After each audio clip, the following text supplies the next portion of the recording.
এই গরমে বেস্ট একটা পুডিং ডাবের পুডিং। ডাবের পুডিং নাকি প্রাণ ঠান্ডা করার মতো একটা পুডিং। আসলেই কি প্রাণ ঠান্ডা করে? চলুন দেখে আসি। আসসালামু আলাইকুম এভরিওয়ান। এই যে আমি টাটকা টাটকা ২টা ডাব পেড়ে নিয়েছি, পেড়ে কেটে নিচ্ছি। যেহেতু ডাবের পানি দিয়ে পুডিং বানাতে হয় সেহেতু আমার ২টা ডাবই লাগবে এবং ডাবের ভিতরকার শাঁসগুলোও লাগবে। এ পর্যায়ে আমি পানিগুলো বের করে নিচ্ছি।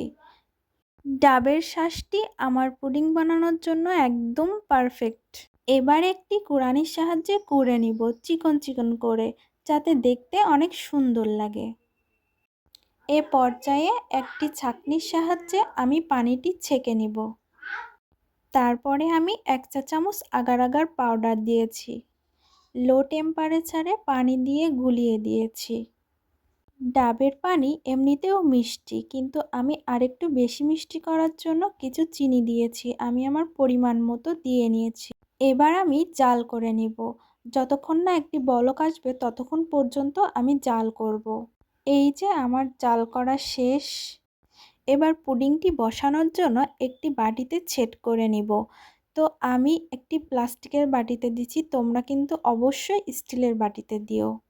তারপরে কুড়ে রাখা সেই নারিকেলের শাঁসগুলো দিয়ে দিচ্ছি।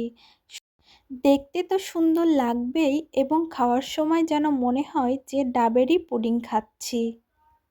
এবার পুডিংটি সেট করার জন্য নর্মাল ফ্রিজে রেখে দিতে হবে। পুডিংটি কিন্তু অনেক সুন্দরভাবে সেট হয়ে গিয়েছে। এই যে আমি ঢেলে নিচ্ছি এবার।